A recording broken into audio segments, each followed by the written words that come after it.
Sementara itu, petugas Res Narkoba Polres Badung menangkap 3 orang yang berperan sebagai pengedar sabu dengan cara menempel. Ketiga tersangka mengaku menjual sabu untuk memenuhi kebutuhan hidup serta akibat kecanduan.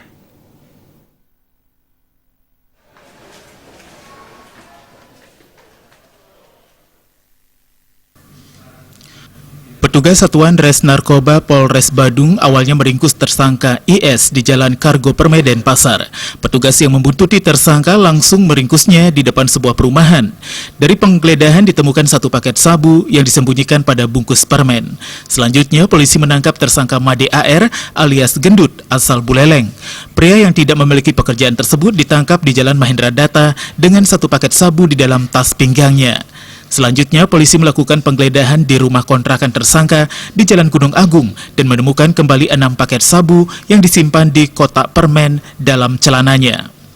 Selain itu, polisi juga menyita timbangan elektrik, bong, pipa kaca, korek api, dan bendelan plastik klip. Dalam proses interogasi, tersangka mengakui memiliki barang terlarang tersebut. Kita giring MA ke rumah kontrakannya di Jalan Gunung Agung.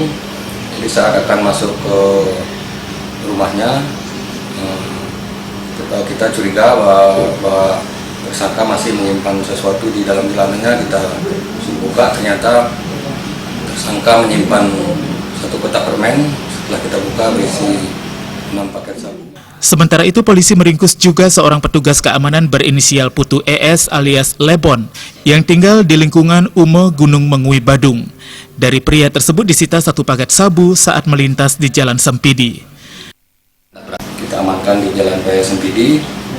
Saat itu yang bersangkutan sudah menjadi target kita. Saat kita amankan, ditemukan 1 paket sabu di bagasi motor sebelah kiri. Jadi semua tersangka mengakui perbuatannya. Saat ini, jajaran Satres Narkoba Polres Badung masih mengejar jaringan tersangka yang mengakui bertugas menempel barang terlarang tersebut dengan upah Rp50.000 sekali tempel. Raiswantara, Bali TV.